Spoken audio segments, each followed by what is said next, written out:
It's Sunday, the 24th of October, 2021. In today's show, you join a very hungover panel as we relive yesterday's surprisingly easy Derby Day victory at a packed Bloomfield Road, as Poole record their first home victory over the Nobbers since 2009 and a first at home since 1997. And I'm John Aspinall. This is Seaside's podcast match reaction show. Blackpool 2, PNE 0. Preston get battered everywhere they go.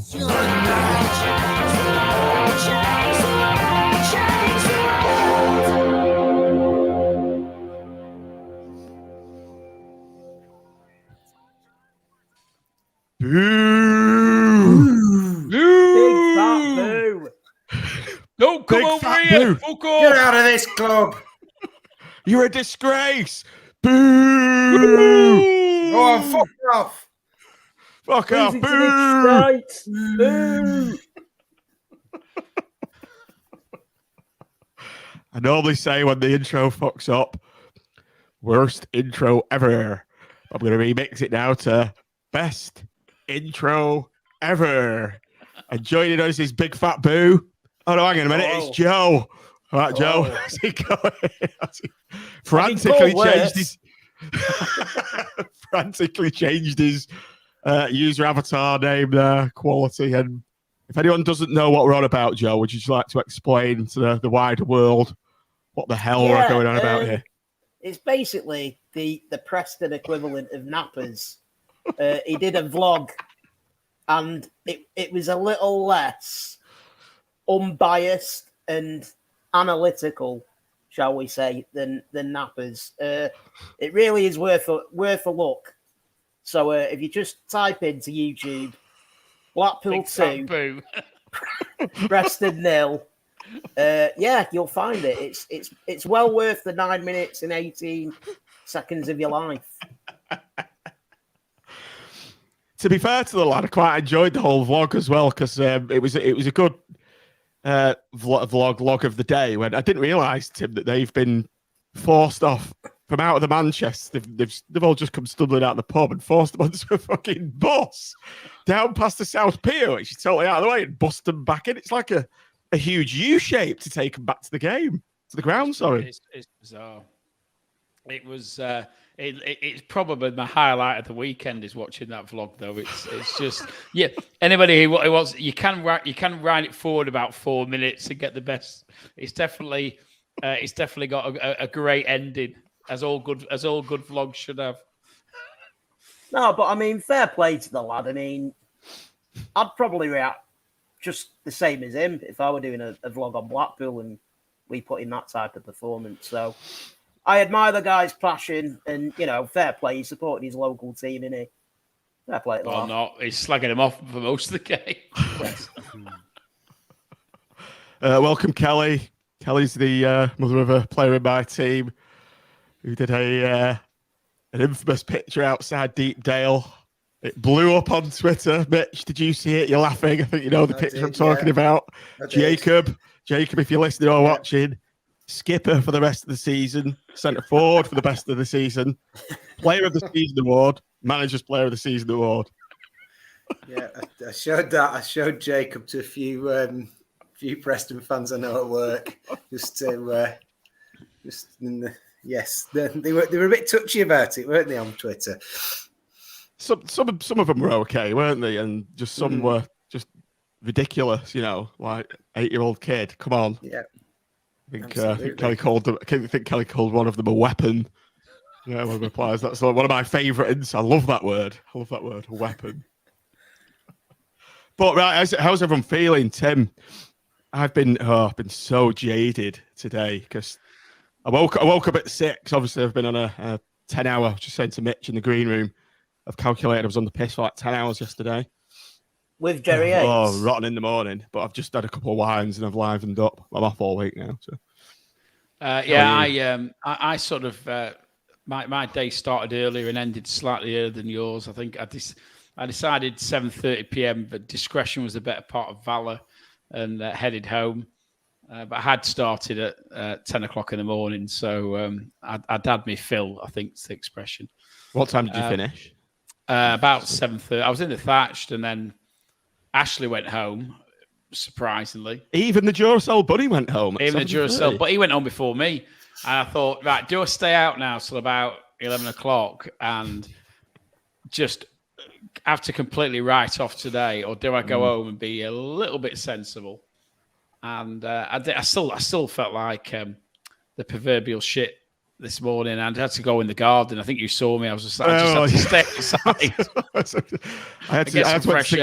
I had to go to Singleton Church, and I went past down Hardhorn Road, and I go past him sort of estate, and he's putting, the huge gates and everything. And then I saw him messing about with some bins, like pulling a few weeds up with AirPods in. I was thinking, I wonder what he's listening to. And my guess to him is some sort of audible audio book on some sort of historical event. Yeah, Dan Jones on the Plantagenets. There you go. That's genuinely that's what I was listening to. Was I almost right? You were almost. It was audible book history. The history of the Plantagenet kings. There you go. That was what I was actually listening to. Every credit. Yeah, I saw him. I thought he's obviously doing something to try and mitigate the hangover. So fair play. It's more than I've done. I was supposed to be going to the Retro Games Festival in the Nobbers today, but couldn't be arsed, couldn't face it. Mitch, how are you? You obviously drive to the game, so I'm guessing you weren't too bladdered. I wasn't. I'm surprisingly fresh because in the morning, Tim was sending his pictures of champagne breakfast, and I was knee-deep, well, not knee-deep, but I was kneeling in water in my kitchen whilst I defrosted my freezer. So I had a kind of really rock and roll start to the game. But yeah, I was surprisingly fresh because I made up for it when I got home. And I woke up at about 12:30 today, which is probably the latest I've woke up in about 6 years or something. It was like it's past midday. That's kind of student kind of behaviour. I know. My other half had gone out and taken the lad with her, and I was kind of lost with the world. I was too confused about getting up at that time. So yeah, but I'm surprisingly fresh. Writing the blog took all your mental energy, I guess. I've not had a chance to read it yet, actually.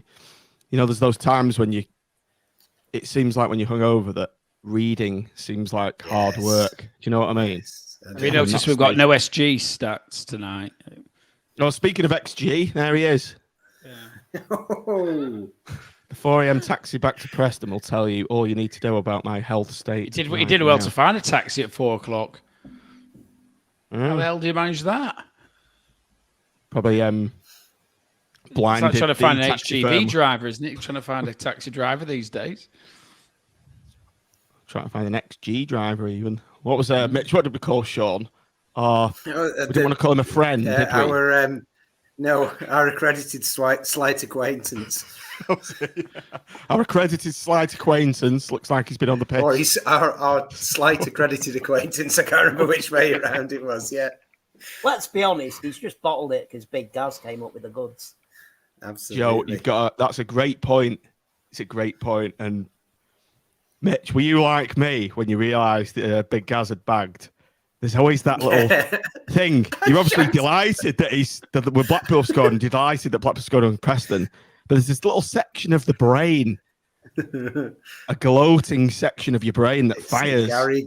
It's a Gary goal. I shouted to people around me who I don't know that well, "It's Medine! It's Medine!" like that. And they're fucking like, so what? I think you were some sort of mentalist. Yeah. Everyone's going mental. Yeah. I'm going, "It's Medine!"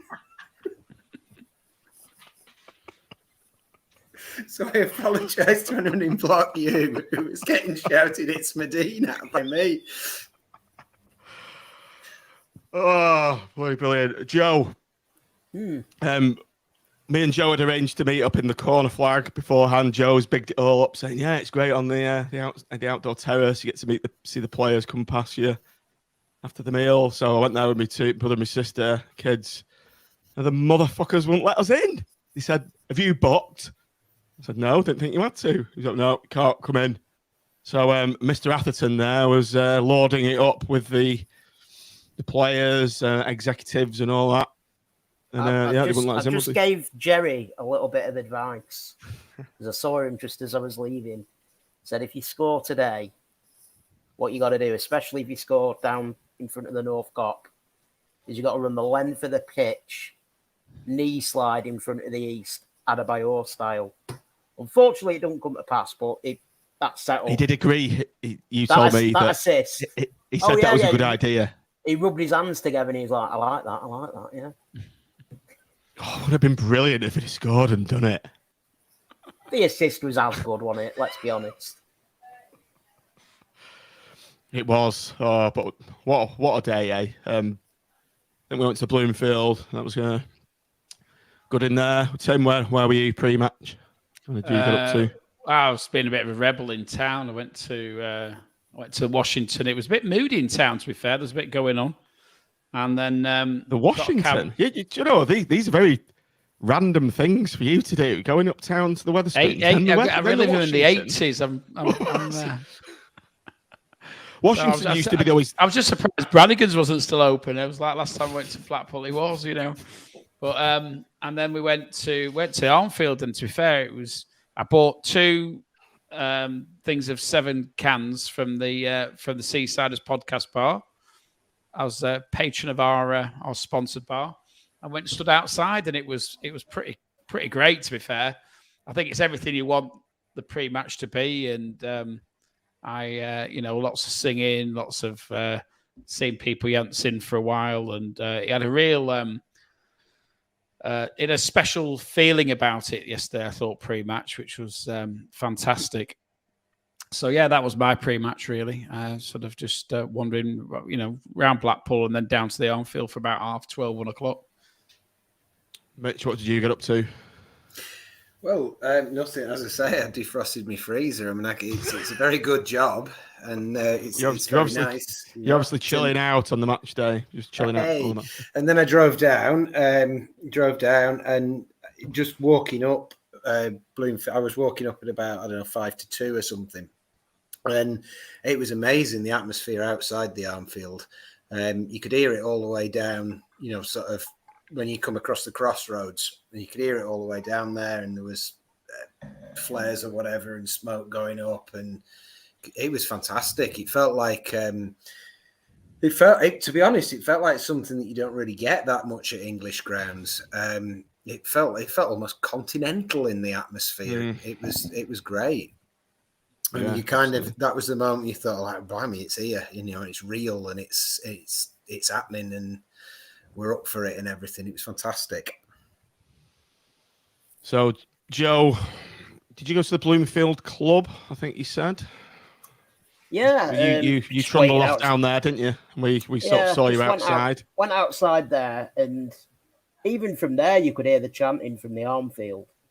And I waited for my dad and my uncle outside the reception area, and you could actually see, like, the smoke bomb type things going off, and you could hear all the chanting and think about something in the air, wasn't there? There was something in the air, just think about 2 o'clock, like there was kind of like a march from the Armfield. All the fans that were at the Armfield, like, all came down at the same time, and it was a really good atmosphere beforehand. And it's unusual because before games like these, big games, I'm usually really, really nervous. And like I told you at the Bloomfield pub, I was worried because I wasn't worried. I was absolutely supreme confident we were going to win. I think we all were. Weren't we? It was a little bit like we weren't worried, were we? Playoff final, yes, Tim, yeah. Where you almost think, am I being too confident that we're going to win? And am I going to put an egg on my face? But I've got to say, I'm with you, Joe. I don't think I ever worried at any one point in the game that we were actually going to lose it.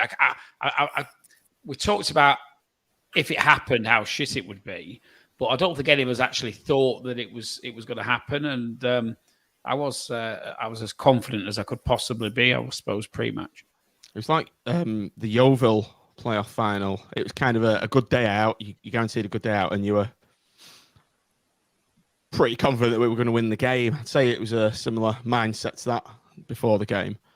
Tim, I've just a message from Gary Cross coming in. Have we heard from Tim's Nobber mate? Have you heard from Tom, Tim? I have. To be fair, he's been on. He sent me that Preston.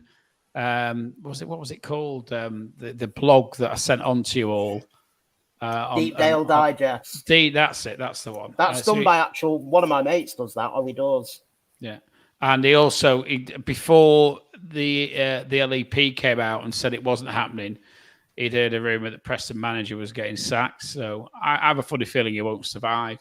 Maybe doesn't go tonight, but I think they weren't happy bunnies, were they? The travelling faithful from Deepdale. I hope he can stay till March. Well, Steve Bruce is looking for a job apparently. So Ole Gunnar Solskjaer will be shortly as well. I suspect he might. Debacle today. Right, this is a Man United talk show. I'm sure there's enough of them. You want to hear from the fourth best YouTubers out there, so let's carry on with our show. And the first have we dropped from third? I thought we were third. Have we dropped from third? Have we gone down in the hit parade? Well, maybe we want to maintain our position as the third best YouTube channel. And we're going to do this by discussing the match day 11. Now, who was on the preview show? Tim, were you? I was. Can't remember. You were. We got it wrong again, didn't we? We got it wrong. We got it totally wrong. Who would have predicted this? I'll just go through the team lineup and then you give us your reaction to it, Tim. So it was Grimshaw, we got that right. Gable, we got that wrong. We said Sterling, Spud, Keogh, Husband, we predicted Winsell, Dougal, Bowler, Anderson, Yates. And who would predict the return, the second coming, Gary Medine, Tim, in a 4-4-2? Yeah. Well, we listen. We knew that we weren't going to predict it right because I don't think we ever have done. I mean, I suppose I feel a little bit sorry for Dale and for Carey because having played as well as they did on Wednesday night, they must be thinking, well, what have I got to do to get a start on Saturday? But I think he's probably thought it's a derby match. It's going to be a bit of rough and tumble, isn't it? It's sort of the usual rules go out the window, and I think he probably thought he needed that shithousery up front that Medine brings, and despite perhaps being under the weather performance-wise on Wednesday, I think Keshi Anderson he's got form, hasn't he, for performing when we need him to. So perhaps it wasn't too surprising, to be honest. But I think Dale and Carey have got big parts to play for the rest of this season, and but we look back and you can see why he's done what he's done. Mitch, I think we have to come to you next. In your heart of hearts, did you think the Messiah would be starting in this game? Oh God, no, not in a million years. I thought he'd go 4-2-3-1. It just seemed so persuasive. It seemed the obvious thing to do. But I had a slight inkling that he wasn't going to, because in his pre-match he'd been really emphasising that we played very well against Reading, but this will be a different game. And he said that about 3 times, which seemed to, he doesn't give much away, but that's as big a hint as Critch is going to give that he's not going to do what everybody else suspects. And the one thing that with Critch is he won't do what you think he's going to do. But to be honest, I didn't care. He could have thrown 11 names in the air. I just wanted to get on with it. And whoever he put on the pitch and however he put them out, I just wanted them to turn up. I just wanted them to turn up and show up and not be overawed and fight. And so, to be honest, I just saw the team and went, oh, let's get on with it. Obviously, apart from Gaz, who I was skipping along Bloomfield with an extra bit of energy in my step, knowing we're going to see enter the church of Gaz. So, yeah. Joe, over to you. I was actually kind of too pissed and too emotional and involved in the day to kind of look at the team sheet, analyse it and take it all in. I was like, it was kind of, I don't know, a bit of a kind of a blur to me, the starting in 11. I only really thought about it when the game kicked off. You being teetotaler, what were your thoughts when you saw that lineup. And if you look for Isaac's comment now, I think Dale's decision came mainly from managing the injury as well as a tactical decision. So kind of a reasonable point, isn't it? Yeah, in retrospect, I think Isaac's dead on with that. I think my response to the tweet was, I don't like it, but in Critch we trust. It's like, what do I know? He sees them day in, day out. He's got the coaching badges. Do you know what I mean? He knows more than any of us put together. So yeah, your own mantra, in Critch we trust. Yeah, but I mean, in fact, I think it's the 12-month anniversary of we're stuck with him because 12 months today we were second bottom in League One. Was that the game we lost to Charlton? Yeah, and I think that was where the infamous "we're stuck with him" came from. So what a 12-month turnaround! Is that a year ago, really, Tim? Yeah, literally. Up the Mighty Pool put it on and said this time last year we were second bottom in League One. Yeah, I've seen that tweet. They've done a league table comparison, haven't they? Yeah. Yeah, Phil's just disappeared from the face of the earth, hasn't he? He's not been on it for ages. I think he's bruised by the fact that Critch is doing as well as he is. We're just stuck with him. But to be fair to Phil, I agreed with every word he said on that show. To be honest, it's there's plenty of people I think are getting a lot of satisfaction from saying, "Oh, I knew it'd always go well," But I thought he looked like a youth coach this time a year ago, and now he looks like somebody put on their little Pep. I wouldn't swap him for Pep now, Pep's I think Gary Madine's giving him that. I think Gary Madine in the Tangerine TV interview revealed that. That's what the players call him. Right. What, little Pep? Yeah. Right then, the game itself. Joe, how did you think we started the game? I think we started pretty much where we left off at Reading. We were on the front foot. It was us in the ascendancy. I think Preston's game plan, if they had one, seemed to be just try and get the ball up to that Emile Reese. In fair play to him, I've looked at his stats. I'm not going to go all XG and all that, but he looks a fairly handy championship striker. He scored quite a bit of goals. So thankfully, Keogh and Epiteta, they had a good game. But yeah, I thought we were in the ascendancy and there was only one team that looked like opening the scoring.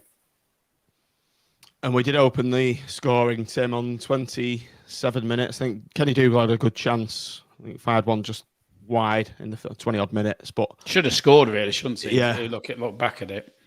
It was a chance. It was like almost playoff final-esque. I was expecting him to bag that, like a big-time goal. But Keshi's goal kind of came out of nothing. Obviously, a great ball from Husband. And I still can't decide what happened. I think it was feet twisted around themselves. Did it hit his? A lot of people are saying it's hit his standing foot. Yeah, it looks like it's not. He's gone to kick it, but it's come off. I mean, it's got to say before we even get to Husband, who I thought had a superb first half. I thought he was exceptional. A nice little ball in from Keogh as well, and I think it sort of reinforces the fact that he is a ball playing centre half. And this yin and yang relationship he's got going with Epiteta. But it's a lovely little chip pass into Husband just to start the move off. And it sort of epitomised Husband's first half for me. The fact it was almost playing as a left wing in the first half. It was fantastic to watch. And he plays the ball in from the left across to Keshi. And I think he bemused himself. I think he most certainly bemused Preston's keeper. And I think he bemused most of the fan base as well, because I think it took us it took both certainly the north end. It took us about 2 seconds to digest what had actually happened. I think when you watch it back, it looks more like he intended it. But yeah, when I watch it, he's that type of player that knows you don't have to put your foot through it at times and just smash it in, and you can. Anyone who's played football knows you can just pass it into the corner, can't you? That's what it looks like on the replay. If says if he played it with his left foot because it was coming across his left, I suspect he intended to hit it with his right, but his left foot got there first. But either way, I mean, the look of the Preston keeper's face is just. I mean, he could have walked across to clear it, couldn't he? He had that much time. He didn't particularly put a lot of power in it. But whether he was unsighted or whether he just bemused like the rest of us. I'm just going to read that one out for the benefit of the audio pod from Daz McKenzie. Keeper left it as it was going wide until the Tangerine God swerved it in, Mitch.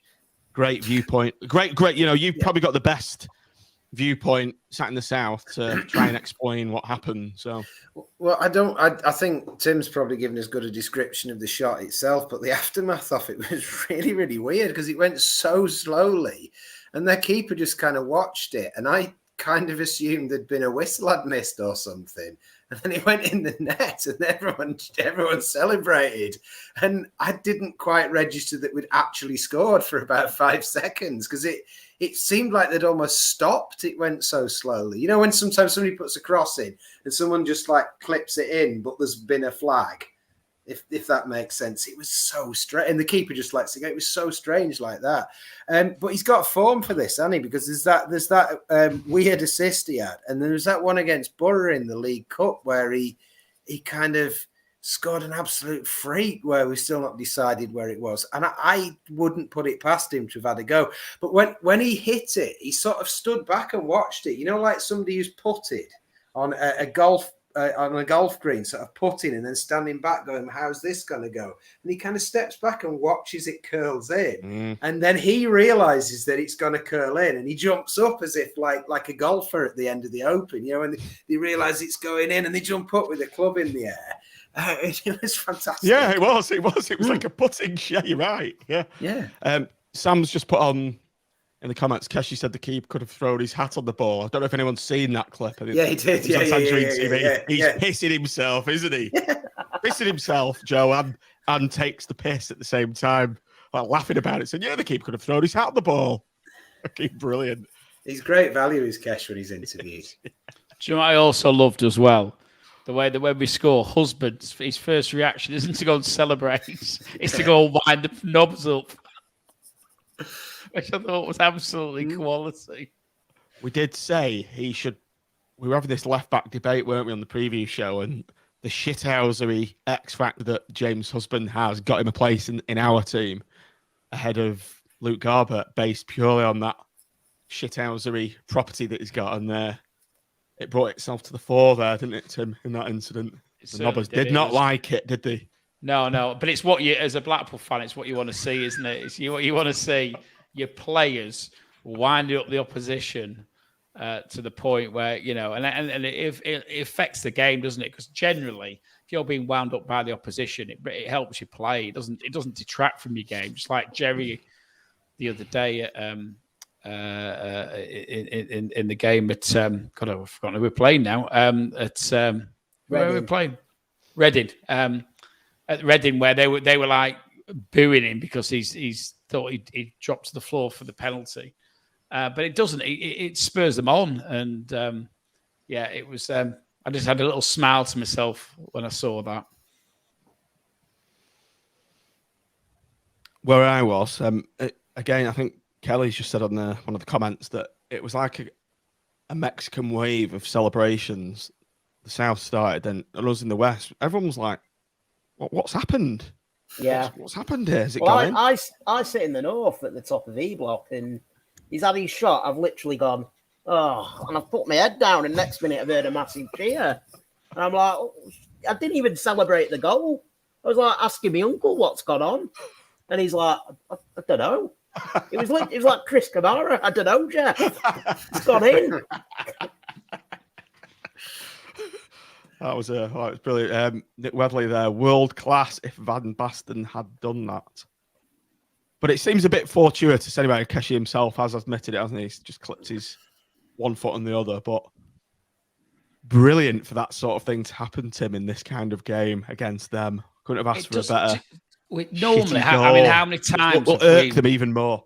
How many times have we watched Blackpool Preston games where every single decision and every single incident's gone against us?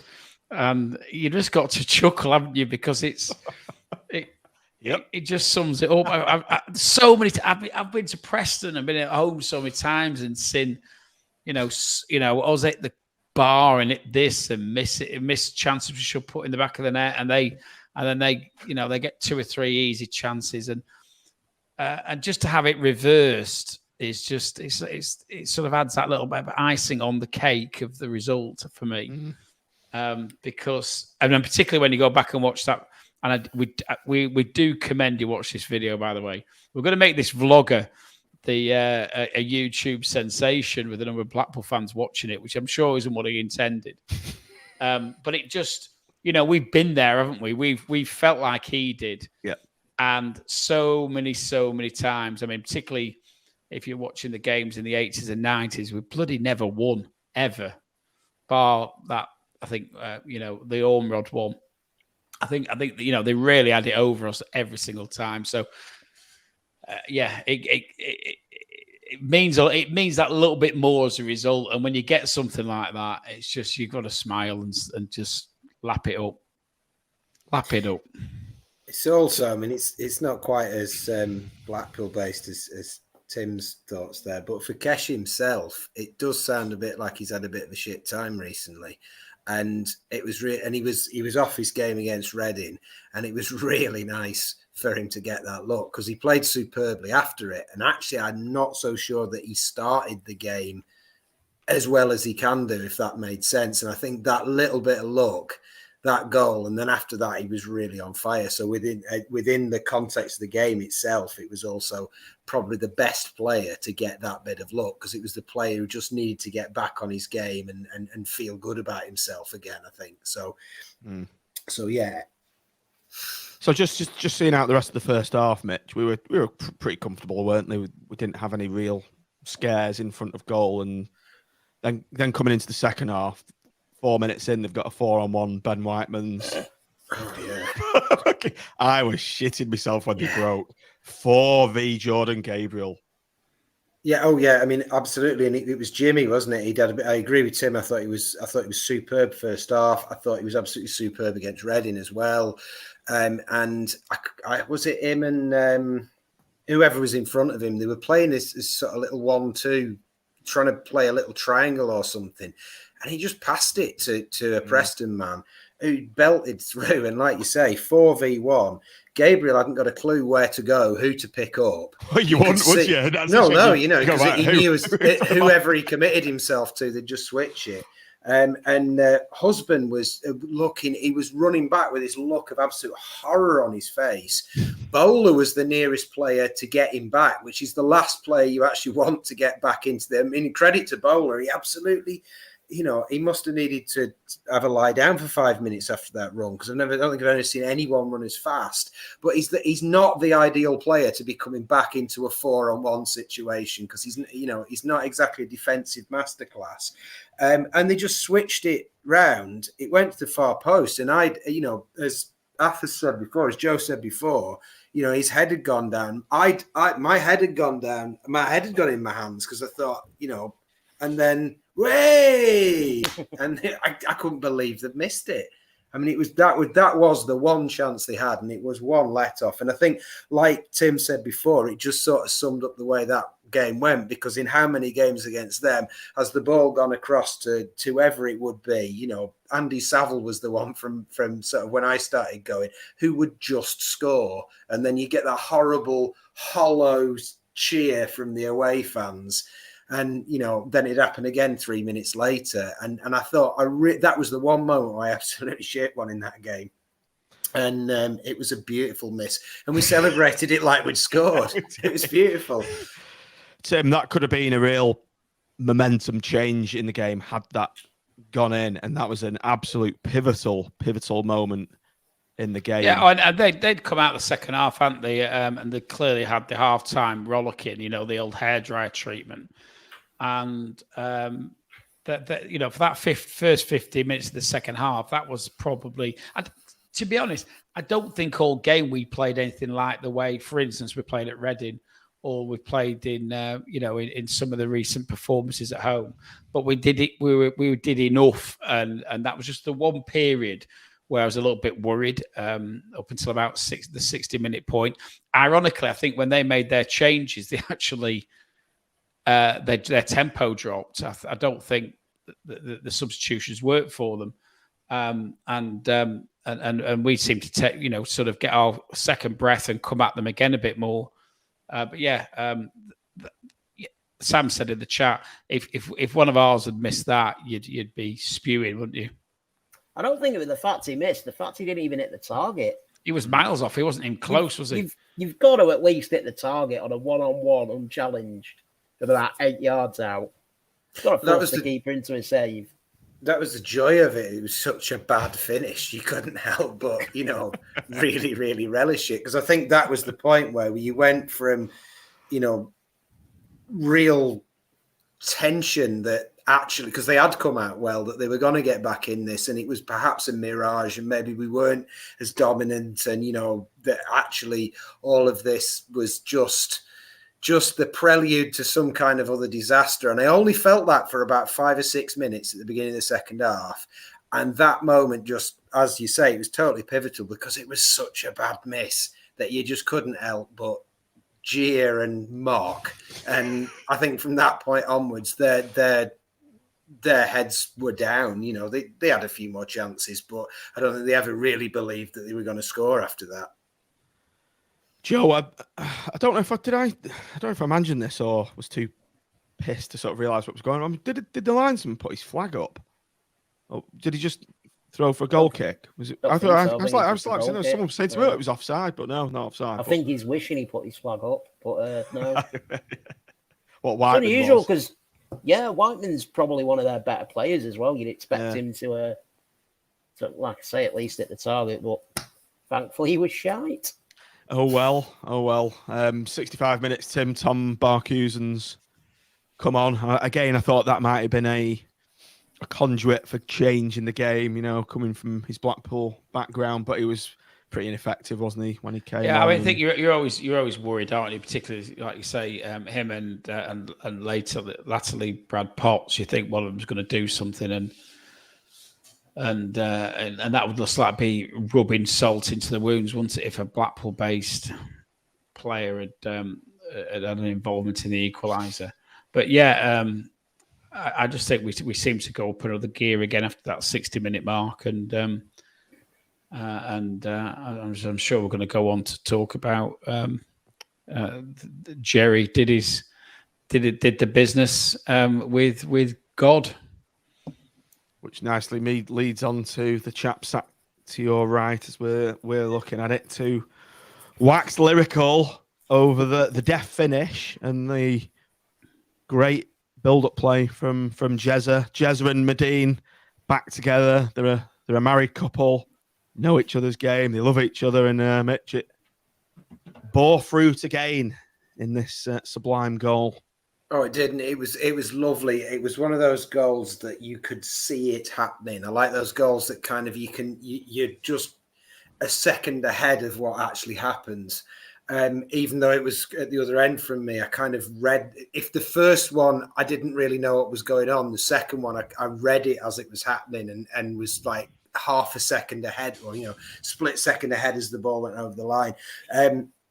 And Medine, this is the thing that I always say about Medine. I love him, not just because he's a big lad who heads the ball up front, but because he has that other side to his game where he does stuff that is skillful, it's unpredictable, and that little chipped pass at the beginning for Yates was something I can't see any other player on the pitch picking a chipped pass at that point. And he'd taken it down, hadn't he? And he'd sort of shielded it, held it off, and then just lofted this beautiful ball over the top. Jerry went outside and he had loads to do. And when you watch it back on the video, Medine just sort of trots very slowly to the edge of the box, just drifts very, very slowly, watching his man, and then suddenly surges and he points. There, Jerry. He points and Yates holds it. And that pass was sensational from Yates. And I described it in my blog like, when you hit a snooker ball and you're just trying to glance it into the pocket. And it was like Yates had potted it and Medine just sort of just glanced it into the pocket at the bottom corner, and it was a beautifully worked goal. It really, really was. And it's the other side of Yates as well. I mean, that's what is quality about Yates. And I think people have been a bit on his back. Well, not recently, but people have been in his back at the beginning of the season because he's not scored every time he turns out. But he gives you that absolute quality footballer. And it was just a fantastic goal. It was a fantastic goal. And it came just at that point where, I don't know, it just came at exactly the right time to relieve the tension and give us a good, whatever it was, 17, 18 minutes to just rub their faces in it till the end of the game. It was perfect. We had long enough to just celebrate. It turned that last 20 minutes, 18 minutes into a proper carnival because they weren't coming back from 2-0 down. And yeah, it was a delight. Didn't the Preston player could have actually put his legs any wider to invite the pass through it? When you watch it back, it almost seems like he's doing it on purpose. It's like bizarre. But I mean, there's nothing worse, is there, as a defender being Megs and to do it in a derby match and it leads to a goal. He's not going to have enjoyed his day today, is he? He's certainly not. Joe sat in the north. Describe the atmosphere when that goal hit the back of the net. It was riotous. I didn't see the first, but I definitely saw that one. I nearly ended up bloody crowd surfing down from the top of Block E. That'd have been an interesting sight, wouldn't it? Yeah, well, let's not go any further because our friends at Reading, they do pay for my benefits, so don't want the DLA finding out I'm jumping up and down like a lunatic. But yeah, like you say, just the atmosphere. It was more relief that we knew the game was over.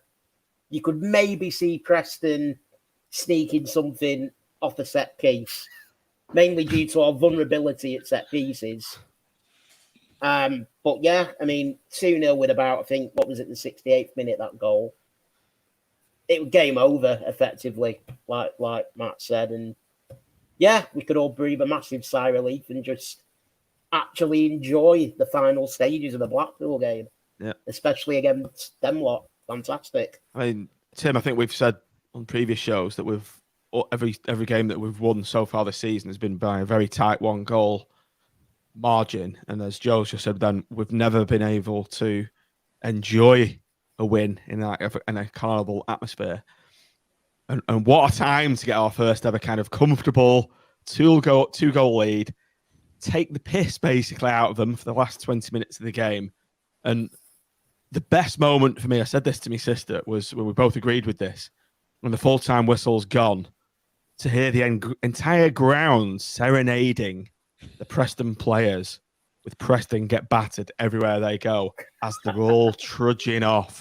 That is one of the greatest moments I've ever witnessed at Bloomfield Road. And the players go up to their fans who are basically all sticking their knees up at them and booing them. So they do a quick turnaround and head for the tunnel.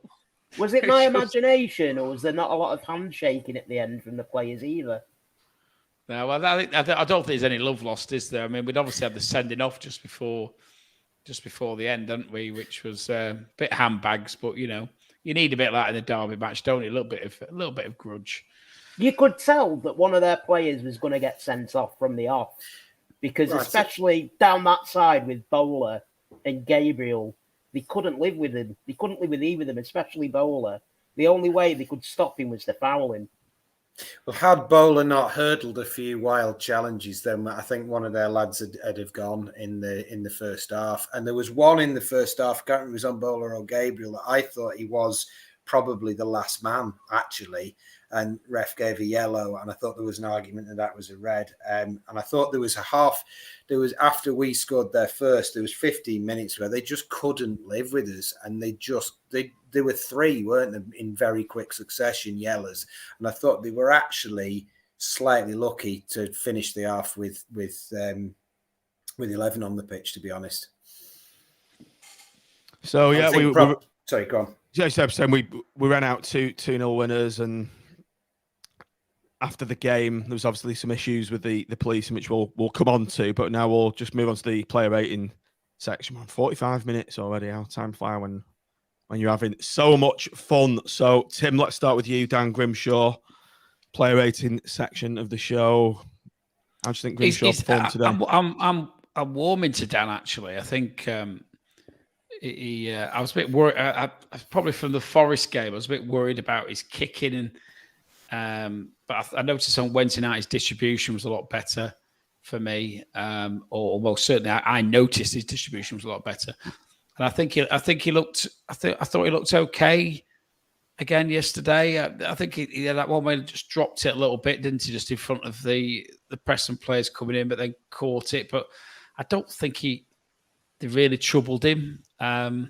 So I can't give him a really high score because I don't think he had to do too much. But I think it's a solid 8. Right, sorry, I'm just texting my nephew. Send a wine up. Let's see if she gets. See if my sister gets it. She's downstairs. You've always got to have a spare, John. You've got to have a spare on games like this. Have you got a spare? I've got a spare. It's called being prepared. As us. Boy Scouting me. Love it. So, viewers, if you watch that door open, there's a wine coming up. Let's see if she's got that drink. Mitch, over to you then. Jordan, Gabriel, involved in that 4-on-1. We all said on the preview show that maybe Sterling should start, but I think Gabriel had a top-class performance. He did. In the derby, and he loved the whole occasion, didn't he? He did. And Gabriel is as a sprite on FIFA or Football Manager or something, Sterling is probably a better player than Gabriel. But as a human being, Gabriel is just superb. He just tries so hard. It's unbelievable. And I thought he was wonderful. And I'm trying to think of reasons not to give him 10. But I feel like 9+ is probably the correct score for him. I don't really know why he's not a 10, but I feel like 9+ is probably the correct score. I'd have given him the 10 just for the celebrations at the end. I was going to say his celebrations are quality, aren't they? He's the one who's always trying to get the fans going, and he loves it. He could tell he just loves being on the pitch. Great. Must be a great player to have in the dressing room. Good use of the FPRS system there on the scoring. Good to see it in action. Tim, let's come out. Oh, Joe, sorry. Joe is next. Joe's next, sorry. Yeah. Big Marv, Joe. It's got to be a 9 for me. I thought he was excellent. I thought, they didn't really get a sniff, did they? I think him and Keogh, they're getting a really good partnership together. There it is. There's the line. Show the top, Ben. New top bought yesterday. Hey. Oh, on that topic, I saw the strangest sight after the game in the new top of somebody was driving next to me, waving the top out the window, and then the wind just picked it up and it flew off down. You know, the M55, the road up to the M55. Oh, no! And then, and I tried to pull over to pick it up. Then I could say, like, put on Twitter, but I could. There was nowhere to stop, and it was heartbreaking because I'm not sure if it was a kid as well. Anyway, sorry, that was a complete tangent. So if it was you, then I'm really sorry. That happens to the best of us with the scarves out of the window on the away games. I've done that once. Forgotten that's the scarf is jammed up in the window. Put the window down and the scarf's off down the motorway. I wouldn't do it with the shirt though. No, I wouldn't take that risk. I'd do it with a £5 scarf. Anyway, we're digressing. Where were we? Big Marv 9. Yep, Big Marv. As solid as a rock as ever. How was his midfield centre half counterpart? Mitch. Oh, you giving Mitch? Go on. Is it you, Tim? Doesn't matter. It is Tim, but go on, Tim. Go on. Yeah, well, I think I'd mirror Joe's score for Marv. I think Keogh was obviously instrumental in the build up to the first goal, but just generally solid. I think our two centre backs look like they had the Preston forwards. Other than that one incident where they managed to end up 4-1, other than that, I think they seem to control them pretty well. So I think it's a solid 9. And the man involved in that 4-1, 1-on-4 match was James Husband. That aside, I think he had a great game and great shithousery. Yeah, he did. He had a wonderful, wonderful tackle late in the game where he deliberately went in late so that he knew he'd win the ball and clean the guy out. And it was just a beautiful piece of shithouse where you could see him check the challenge, play the ball, slide that bit further, player flies off into the hoardings, and he just gets up, like, picks him off. Sorry, mate, didn't mean to do that. So, yeah, it was potentially a really costly mistake. Can I do a 9- for him? As long as you're implementing the FPRS system, you can, yes. That's fine. Ryan Wintle, Joe. Mick McCarthy sacked today, so let's hope that will hasten his full-time signing for Blackpool Football Club. But it may work the opposite way. Ryan Wintle, Wintle, coming in might want to be coming in and thinking, let's have a look at this bloke who's doing so well. In that case, Ryan Wintle was awful. I'd say 1, and I'd say that we definitely need to keep hold of him and to try and coach a little bit of ability into him. No, he's outstanding. He's one of these players that does the little things that you might not notice at the time, but if you watch it back, the way he just keeps things ticking over. He's a very good passer of the ball. He's not shy getting a tackle in. I like him. I really like him, and I hope that we can keep him. But what's that saying? Never fall in love with a lone player.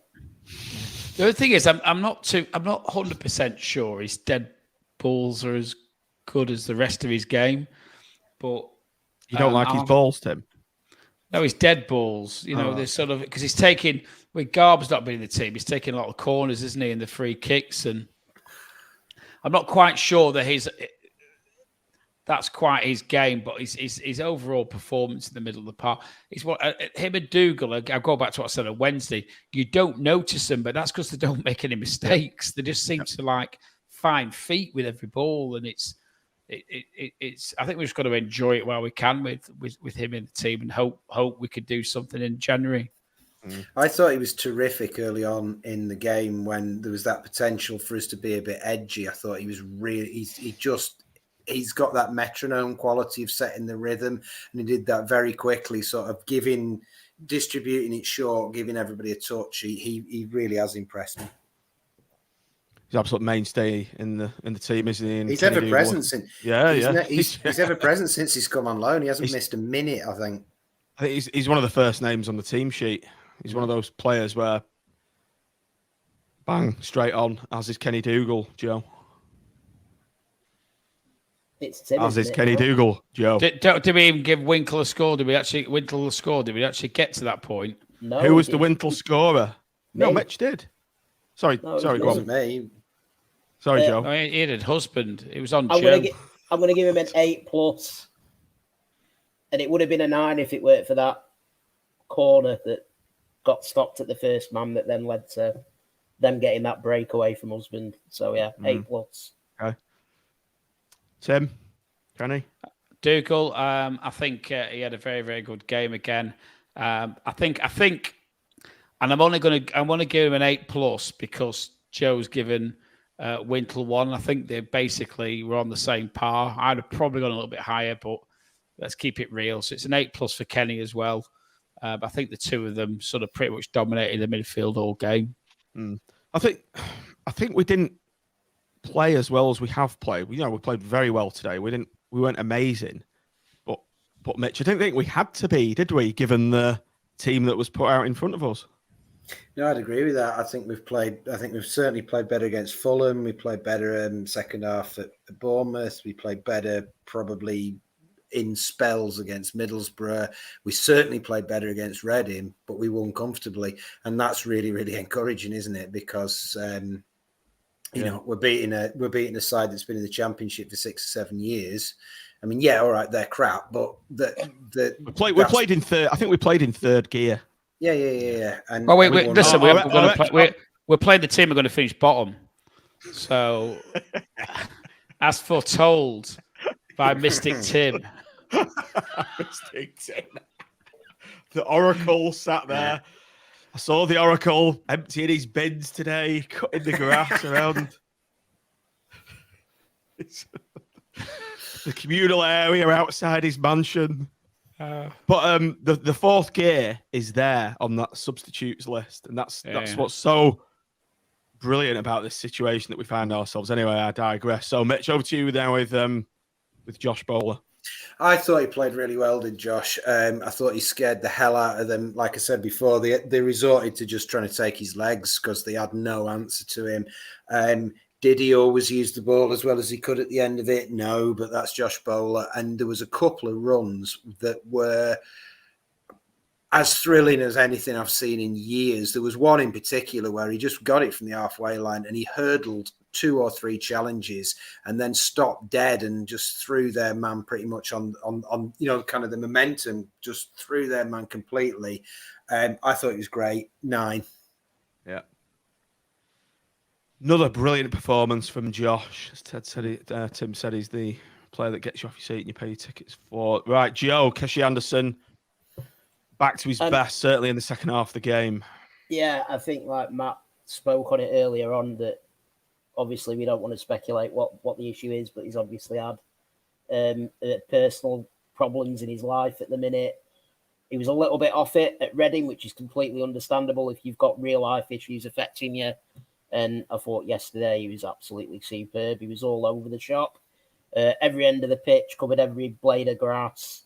The goal, which, I mean, purely just for flummoxing and leaving the Preston keeper a little discombobulated, I think was fantastic. Oh, hang on a minute. I like that one. Tim, you've never said anything like that. Go on, say it again, Joe. Which one, flummoxed or discombobulated? Discombobulated, that's a quality one, that. Thank you. But yeah, I mean, he scored a goal against the Scum in a win. 10. Gone from discombobulated to the Scum. Shows your vast range of intelligence and IQ there, Joe. You can mix it with the masses and take the likes of Tim Fielding to school. Mystic Tim. 10, was it a 10 for Keshi then? Yeah. Yeah, 10. You can take the boy out of Martin. And then you can insert him in Rotherham. Oh God, don't. Where did it all go wrong, Joe? Eh? Could have ended up in Paulton Le Field, trimming the grass verge around your bins. Okay, old Mystic Tim over there today. Right, Tim, Jerry Yates, the king of the nutmeg. I really do hope he said Megs as he did it, as he's been quoted. Oh, but that's the cherry on the cake, isn't it? It's the icing on the cake. It's the sprinkles on the cake. Cherry on the icing on the cake. It's lock, stock, so and Jerry gets a 9+, but a 10 if that's confirmed. Can we create a new score, like an 11? Things like that. Yeah, it would. If he said Megs as he puts it through his legs, that is like going down in folklore. So 9+, whilst it remains unconfirmed. But if Sky Sports News can clarify, I'll upgrade it. I'll upscore it. So Jerry, if you're listening to this, you know your mates with Joe now. I want you to go and I'll ask him next time I see him. Next time Joe's going to see him. I'll willingly upgrade it. Right, Jen. So that was the game anyway. Whoa. We've missed the key player, John. Do you know, because this new view, can you see our heads are covering up? They are. They're How covering dare up. May the Lord strike me down for that. Just see it there. The little gap there. Lord. See, it's there. It's missing. Our heads are in the way. Let's get us out of the way. There he is. I've covered Tim up even better. I think, Mitch, you've got to do this, haven't you? Well, I think I've got to use Arthur's logic before, Joe's logic before. He's scored. He's got to get a 10. But we haven't mentioned that back heel in the corner. I mean, I think that would have been quite near you, Joe, where he took it down in the corner and he just held it off. and then just suddenly pulled out that incredible back heel that actually was led to the Dougal chance, which was another piece of Gary genius. Fans of Gary's touch stats will also be pleased to know that he achieved 42 in this game, which is the second highest number of touch stats. I love the fact that you're actively going out of your way to gather this information. Yeah, 42. Bring it on here for the world to hear and see.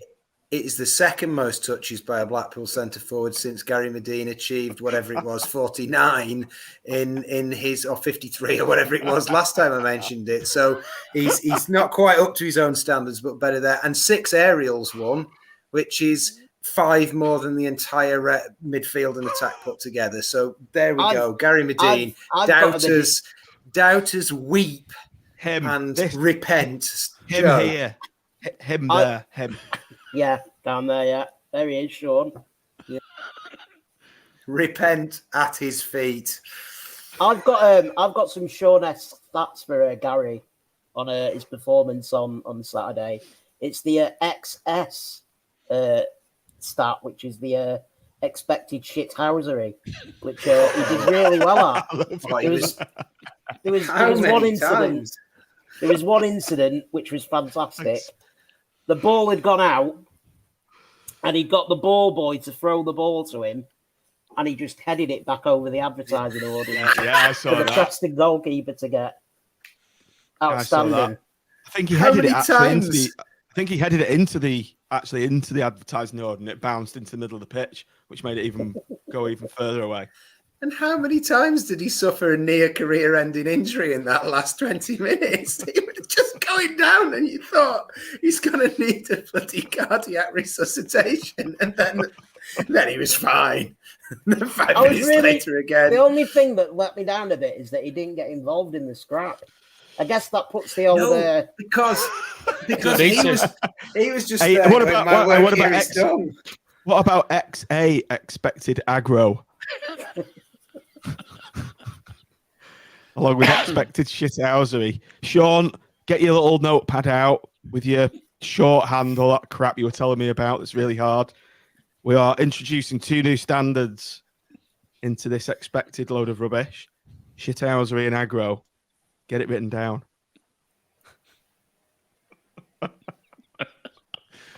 Oh dear. Is he getting a score anyway? Anyway, He's got a 10. 10 plus. Anything less than a 10. 10 plus. Yeah. No, so he's getting a 10. He scored. He was good. He's getting a 10. And he had a nice curry after the game as well. He did. And I had a curry too, because Gary had a curry. I had a curry. So that was good. I had a Chinese banquet in China Red.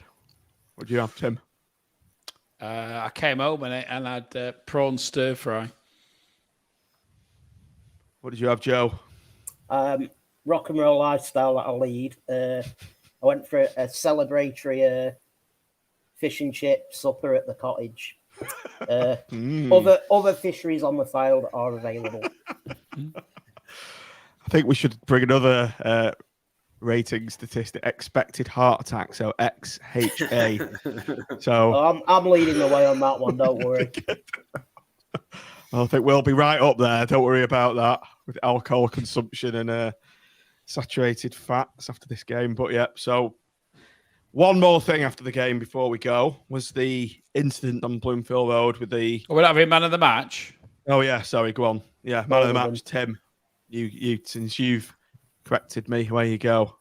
Well, I'm actually going to go for Jimmy Husband. I think. I thought he was superb. I think since he's come back in. He's been exceptional. I thought he was better actually at Reading, but the first half today, I thought he was fantastic and involved in the goal and was rivaling Gary Medine for the Shithousery Award of the day. So on the no, Tim, on the XS score chart. Yeah, sorry, on the XS score, he was up there. I don't know how the score. We'll have to ask Sean to explain the scoring system. But I'm sure he was highly placed.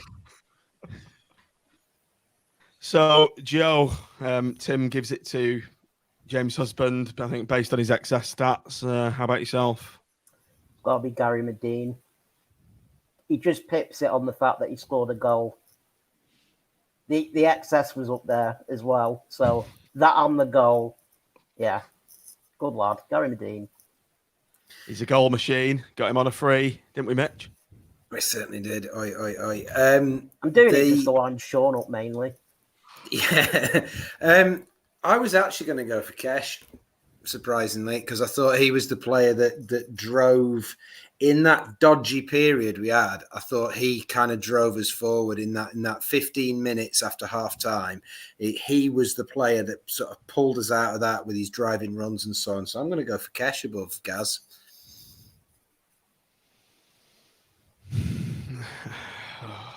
Just say Gary Medine, John. Yeah, Gary Medine, yeah. Hey! Just pure. He deserved it, and B, just to piss Sean off and illustrate to the world that he's wrong about the god that is Gary Medine. So Gary Medine, for me, right, manager rating, Tim. Thrown us a curveball yet again, and we should know by now never to second guess him, and he's just done an absolute job on the Nobbers in operating in third gear. Yeah, and I generally don't think we got out of third gear, which is great that we dispense with them so easily. Really, it's a little bit like getting that shit off the bottom of your shoe, isn't it? Really, just we were all over them. I always felt that if we had options. They brought Brad Potts and Barhusen on, who I don't think had any real influence. Where I think we had players we could bring on who would have had influence if we needed them. And an interesting stat actually is that if you look at the last 10 games, we've got 19 points out of those 10 games, and that's pretty much playoff form, isn't it? And for whether we're up there at the end of the season or not, the fact that we're able to consistently perform at this level is very, very encouraging. And it's not against crap teams. We've had the Fulhams in there, we've had the Bournemouths in there, we've had some Readings and whatever. We've had something. We've played the team we're going to finish bottom. I expect to win that one. But in all honesty, I think he's superb, and I think I've said it before. The fact that we can't guess what team he's going to put out means neither can the opposition. And I think they're left guessing in the way that we are, and that's got to be a good thing, I think. And I like that he seems to have adopted Klopp's post-match ritual, which is also, but he's loving it, isn't he? He's clearly loving it, and he's loving the fact that he's the manager. He's loving the fact that we've got this atmosphere going, and I just hope it continues for a long time. So it's a 10 from me. Joe Critch said in another post-match interview, you may have noticed that he looks at the North stands and he said, I wish I could be actually, if I wasn't managing, I'd love to be in there. I wish I was in there with them. And I think there's such a bond now between Neil Critchley and the North stand and the rest of the fan base that it brings a warm feeling in your heart and your soul, doesn't it, to know we've got another player, manager, dare I say, who gets it since Billy Ayre. Yeah, definitely. The only thing I want to happen this week, apart from obviously a decent performance at Bramall Lane on Saturday, is news from the club that is signing an extension to his contract. I know that contracts mean very little these days, but when he does eventually go, because sadly he's not going to be here forever, although that would be the plan for me, make sure that we're going to get a fat load of compensation, because I can't not see him managing in the Premier League and succeeding there. I'd love it to be with us, but for me, it's just a matter of time before he ends up managing a Premier League team. And your mark is? 11. That's outside the scope of. Sorry, Tim, it's not within it's not within the parameters of the FPRS system. I think that deserves a 10 plus. That's better. Mitch, I'll just throw a few stats at you. First time we've love beaten our stats, local John. rival. Yeah, you being of that persuasion. First time we've beaten them since 2009. First home win since 1997 against them. Shithouses. 6 wins in our last 9 championship games. 3 wins at home on the bounce, and we are now joint 5th in the table. Joe said there he's going to go to the Premier League, but it ain't beyond the realms of possibility that it's going to be with us this season if we keep this momentum going. And with all that information in your monkey brain, as you said a few shows ago, bring us a score based on that data that is now in that monkey brain. Score for Gritch. So that's a long way, very complex way to ask for a score for Gritch, John. I'm 3 glasses of wine in, so yes. take that into account. It's a 10, clearly. We've beaten Preston 2-0 at home. He gets a 10. He's picked a team that none of us thought of, and he thoroughly deserves a 10. I think he can take us to the Premier League. I don't think it'll be this season. That's my honest feeling, but I think he can take us there. And I think I sense that he knows he's onto something good here because he's got control, he's got respect, he's got time to put his methods into place. He's built a culture and a group of players who are absolutely buying into what he's doing. And I think he'd be stupid. Well, I don't think stupid's the right word, but I think he'd be naive to walk out and go to, I don't know, who's crap in the Premier League. Some Man United. Yeah, well, yeah, he's not going to go there, is he? But, somewhere where he's going to get this, it's going to take him months to turn it around and build a new culture. And, They don't give you the time in the Premier League. No, they don't. They don't. And I think he understands what coaching is. And I think he really, really, really enjoys coaching. And here he gets to coach and he gets the space to do what he wants. So I think I'm really hoping he's here long enough to take us where he's going to take us. Have you given us a score? Oh, I gave him 10. 10, sorry, you did, yeah. Yeah. 3 large glasses of wine in, remember. Right, so let's just end this on a negative. I don't want to end this show on a negative, but there was a negative after the game. I experienced it personally, courtesy of the Seasiders police. Mitch, you were involved in it, and Joe, yeah. you just wheeled your way through the how can we describe this line police of police cordon? The police cordon. Long story short, they were just blocking everywhere, and I went, look, I'm not being funny, lads. I live down the road. My mum's put my tea on. Let me through. And they let you through. Yeah. I played the old wheelchair card. You got to play it now and again. But it was the most ridiculous thing I've ever been involved in. The fact, Tim, that they've shut off the north. They've advertised that beforehand, so they've stopped you from going out the north. They've blocked off any exit onto the Revo Park. They've completely blocked off Bloomfield Road, so you cannot get down the south end where a lot of us were parked. They've told us to go down. Forget the name of the road. One of the side streets. St. Heliers. St. Heliers. So we thought we'd go down there and then sort of do a left onto the Central Drive. They've blocked off one of those roads. We've gone to the next road. They've blocked that off. So literally the only place you can go is go all the way down to Waterloo Road. And so as we've done that, a huge mob of Preston fans is literally coming towards us. And we were kids. And no police to be seen. It was the most ridiculous thing.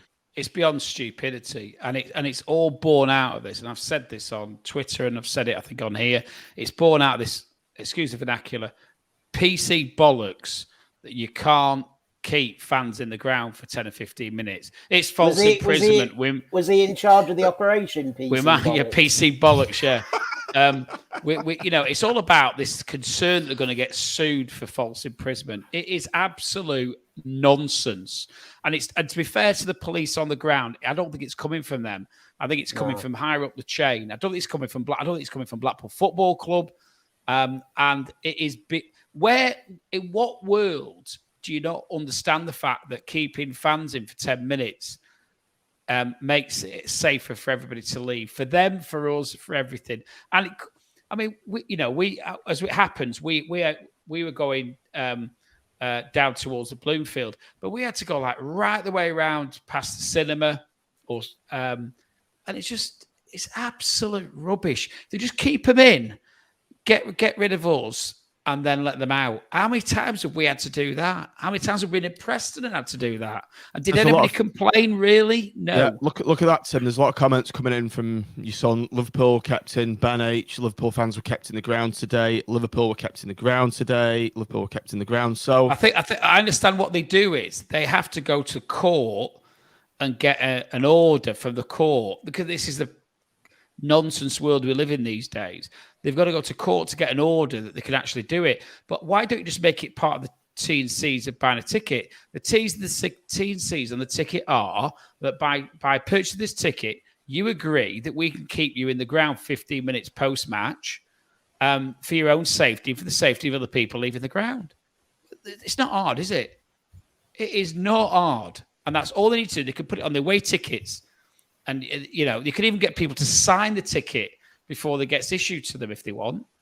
It is beyond, and we've had it all season. And to be honest, it's actually getting a bit boring now. It's actually we predicted all this, didn't we? We did predict all this. And somebody at the top of the police chain needs to have a good look at what's going on, because somebody is going to get seriously hurt. Where's the accountability? It's inept. What about when Millwall come? What about when Millwall come or somebody? Yeah. And the statement they put out was absolutely rank, because it said that basically Blackpool fans were put out. They were put out because they'd had to walk 5 minutes. No, I wasn't fucking put out because I had to walk 5 minutes. I was put out because my 10-year-old, who's pretty fearless, he's not soft, was actually quite frightened when some Preston twat was jumping in front of me shouting, "You want some? You want some? Come on, you lot! You've been giving it us all game. You want some?" Dancing around in front of me, and I'm like, "That's fine. I've been to plenty of football matches. I'm a 40-year-old bloke, but around me there's people with kids, and you look round and there's not a copper to be seen." Now, we came out against Middlesbrough, which is a much bigger crowd actually at Middlesbrough. We came out against Middlesbrough. Police directed you round. There's police kind of stationed on the walk out of the ground, and kind of the whole thing was organised and supervised. That was the last away game. It was Forest as well. That was fine. There was no hassle at Forest. There was no hassle at Middlesbrough that I saw. You come out at Blackpool in your own ground, you're directed into some side street where then there's no place in sight when you meet the away fans. That's inept. And then to put out on Twitter that it's just fans whining because they've had to walk a bit further. I was fuming when I saw that statement. And to be fair to Preston, fans, they are saying it's the worst policing they've ever seen. Yeah, there was somebody on. I can't remember, it was AVFTT or Twitter, saying they actually pulled a Preston family out who were really not, and taken them down to the station because they were pretty unhappy with the whole situation, with little kids with them who were frightened and stuff. And it's just dreadful policing. And they weren't when I got back round to the crossroads of Bloomfield, I think it's Waterloo Road, isn't it? And there was a group of lads were going, "You need to get it up there to the Savile Road," and I think it's Savile Road. The Preston fans were coming down, and the coppers were just completely stony-faced, ignoring them. And then about 3 or 4 minutes later, a load of police horses go up. It was like the fans were had more intelligence about what was actually going on than the police did, which is not the way it should be. It should be controlled, and it wasn't controlled. And the fact they put a statement out saying, "Oh, we've done a great job. It was all successful." They've got lucky there. They've got lucky. One of them it didn't properly go. I was remonstrating with one of them, saying, "You've literally just sent us into the path of a mob of Preston fans with like kids and stuff." There was like 4 or 5 kids with us. And do you know what he said? He said, "Well, you've not been hit, have you?" That's exactly what he said. He said, "Well, you've not been hit. You're not hurt." I was like, "That's not the point." Yeah, the attitude was really bad. I mean, I was literally, it took me 20 minutes to get from the club shop area where all the police vans were to the Bloomfield because they were letting people through bit by bit. And I got told off for going on the road. And I'm like, there's no cars about. I need to cross the road. How am I supposed to do it? Fucking levitate. Not a fucking Dalek. Just the attitude was like ridiculous. It was disgusting, wasn't it? It was disgusting. I saw someone. I don't know why, but someone was really, really upset that they couldn't go through the cordon, and I don't know what the story was behind it. I don't know if it was reasonable or not, but they were really, really upset, and they were being absolutely screamed at, like really, really screamed at. And the police were physically they were physically pushing people as well. The police. I don't know if you saw that. What I don't understand is they've got this big problem with keeping people back in the ground. But they haven't got a big problem telling people you can't walk down certain roads, you can't walk down certain 100%. Streets. If you're talking about infringing people's civil liberties, then why is it less of a breach of somebody's civil liberty to say that you can't walk the normal route you'd work home than it is to keep somebody back for 10 minutes? That's exactly what I said, Tim. I said that to those coppers when they stopping us from going to Bloomfield Road. I was just jokingly saying, you're infringing my human rights by not allowing me to walk down there. Yeah. And their attitude was disgusting. And another thing, does anyone watch A Walk from the Wild Side? That chap that does the views, he's done a good one for the... Yeah, that one's very good, that. It was very good, the one he's done for the day. And did you see the amount of police vans and police it was ridiculous. Personnel that were... Imagine the bill for that. Imagine the bill. And that's... Is it, Tim, am I right in thinking that's the club that has to pay all that? It depends whether it's in the vicinity, how close it is to the ground, I think. But I mean, they were using these dispersal orders quite. They were handing them out like confetti. Listen, I mean, in town, there was, there always is, isn't there? There's groups of lads hanging around, but they were corralling them. And when they've corralled them, they're handing out these dispersal orders, and then you can't go to the game. So they take your picture, they give you this piece of paper with a map on it and say, right, you can't now go to the game. Now, some of the quite a few people, they haven't done anything. Now, there may be some high jinks, there may be, they're hanging around as listen, we've all done, just to see what's going on. And the next minute, you've been handed a piece of paper saying you can't go to the match. And you haven't done anything. Is that legally binding? Yeah, it's legal. But that how much of an infringement of your civil liberties is that compared with being kept back for 10 minutes? It's absolute disgrace, to be honest. Now, I can understand whether in Preston, if you've got fans who haven't got tickets, who are about to board trains to Blackpool, I can understand it to a certain degree, the logic behind it. But when you've got 50 people walking, as it happens, away from the train station, because I saw it, away from the train station towards around where the Washington was, and they get corralled, and every single one is told they can't go to the game, even though they've got a match ticket. What's all that about? What is all that about? I think, where do we go from here then? I think we're all in agreement. I mean, look at all the comments that are flying in about the police's attitude and the way they respond to people.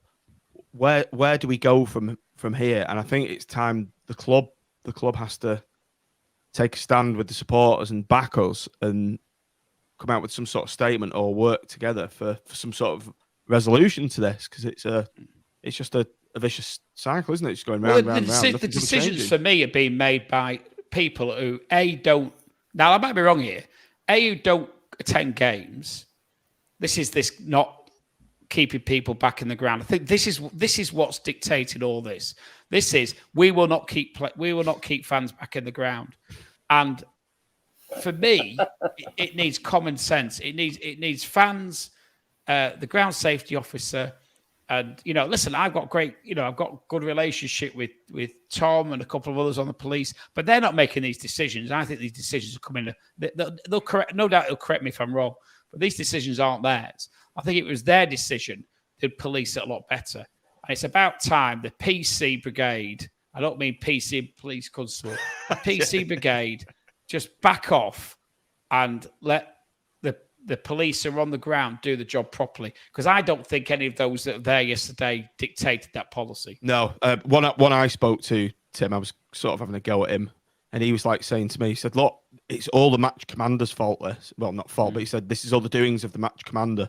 We're only doing what we've been told to do by the match commander. So whoever this guy is, the match commander wants to come on responsible. here and justify his policy when you've got young kids scared, when you've got people being massively inconvenienced, all for the fact that 2,500 fans can't stay in the ground for 10 minutes. And that's what's dictating all this. And it is absolute nonsense, and it needs to stop. The other point that was poor, and I mean, it's possible I've missed this, but I don't know if you found this. You came out the ground, and then we were like, well, what's going on? You know, nobody knew that was the arrangement. And it's possible I could have missed this, but I bought a program yesterday. I sat in the ground from about 2:20. There was no announcement about, well, you know, what was going to be happening, that fans would be routed in a particular way or that roads would be closed. And that instantly just appears to be a flaw. Is if you've got a policing plan, then surely you've got to communicate it to the supporters what it is and why it's there and what's expected of them. And it's like, oh, don't bother, it's just football fans. We'll just point. They have to go that way. They have to go this way. And I thought that was poor as well, because I saw in the comments before when I said, well, you know, there was no trouble at Borough, whatever. Somebody said there was trouble at Borough, but there probably was. But the point is that what I thought was really rank about it was we didn't have any choice about where we go. If you've been to a lot of football matches, you can tell where the trouble's going to be. You know how to keep your way out of it. You know where sort of the vibe, and it was just everybody being funneled into one place, and nobody actually knowing. When I came across the Preston fans, it was suddenly a jolt. They were just there suddenly, and I assumed that we were being filed away from them. So I was kind of, it was ridiculous. The police was no basic communication. No, the police were saying to me, Mitch, on Bloomfield Road, they were saying, look, you're just being held here because there's a load of Preston fans. If you want to go straight down the road, there's a load of them there. So we're just trying to keep you away from them. So if you want to just hang around there for 10 minutes, and then they'll be gone. But then they were saying, just go down that road. Yeah. Right into the mob of them. And by the time we've got all the way down that road, there's no police to deal with any flashpoints because they're all just kicking their heels back on Bloomfield Road and in the double time or whatever it is, Ron. And it must have been a hell of a bill. I'd love to see the bill. And the reality is, even on a more basic level, even though all that, by shutting off that north gate, you're pushing all the north fans round onto Bloomfield Road anyway. So you're creating a bottleneck. And where are most of the away fans parked who haven't come on coaches? This is all dictated by coaches and not wanting the north lot to get away near the coaches, I understand it. But they're all sending them all the way around. But a vast majority aren't on coaches. Plus, Tim, Tim, just to interrupt, the majority that come on coaches are kind of family types and well-behaved sort of BSA types, aren't they? So they're not going to be the troublemakers, aren't they? No. So the ones that are coming round are the ones who are going to the Blackpool South. They're going to the car parks, and they're all coming. We're all meeting in the middle. The police caused everyone to meet in this tight area. They are the problem. They've caused this problem, and they need to be accountable. And on that note, come on and explain yourself, match commander. Yeah, what do you think? I mean, at the end of the day, the public servants and they're paid for out of the public purse and they're paid for out of our taxes. And I think they need some sort of accountability on this. And what's the way forward? How do we kind of force this as a collective?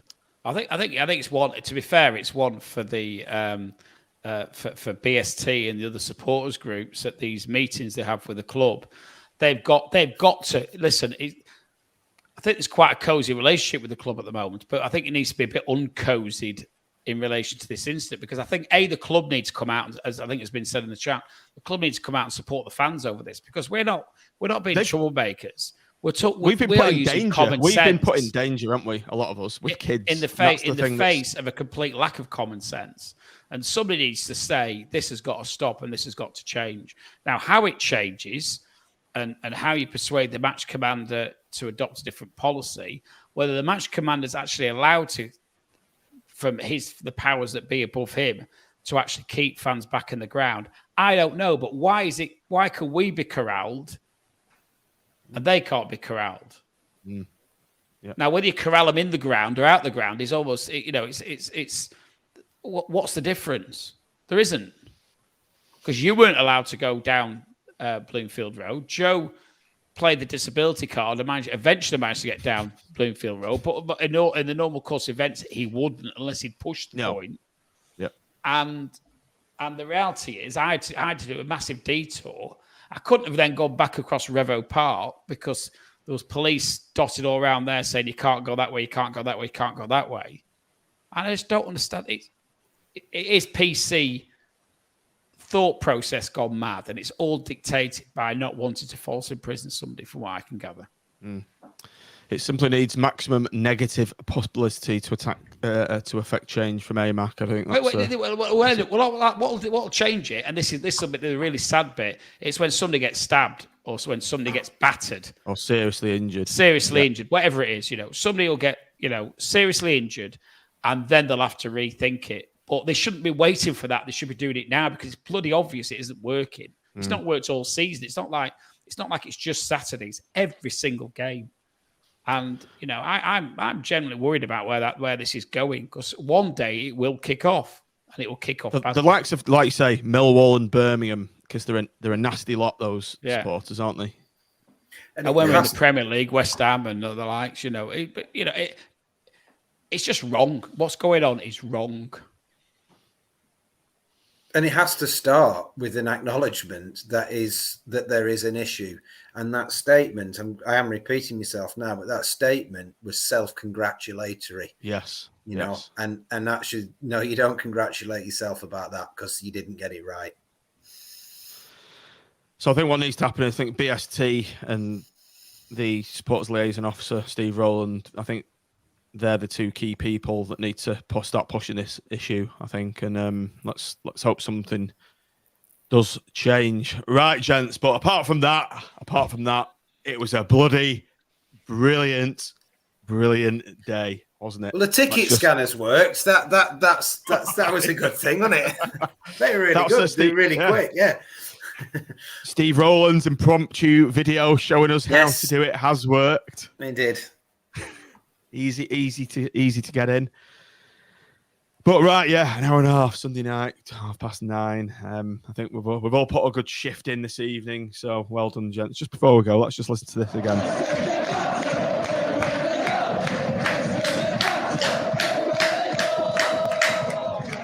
Everyone go! 1, 2, 3. If everyone wants that MP3, I'm going to make it available on the Patreon app. So I have it. Can you use it as a ringtone? You can. That's why I make it available for Patreon subscribers only. There's a good shout in. There's a good shout in the chat. Someone says we need to have a podcast with a couple of Nobbers who are caught up in this. My mates, blah blah blah. Which I think is a decent shout. That. Yeah, it's a.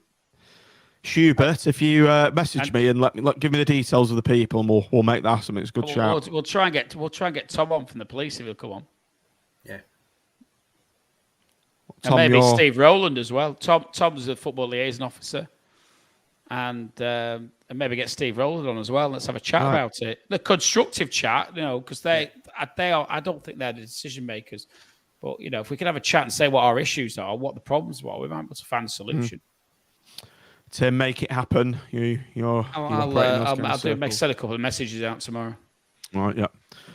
All right, everybody. What a great show, eh? Hour and a half in. Didn't expect to go on for this long, but thanks ever so much, gentlemen. It's been an absolute pleasure sharing this journey with you. But despite the what can we call unpleasantness at the end, but onwards and upwards. Sheffield United away next Saturday. And 3 more points, not something the Tangerine Machine keeps on going. So all that remains to be said is thanks for watching, everybody. Thanks for listening on the audio pod. And all that remains to be said is up the pool. Up the pool. Oh.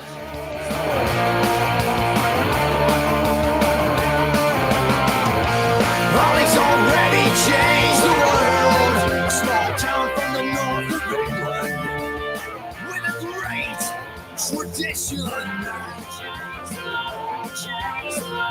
Change the world.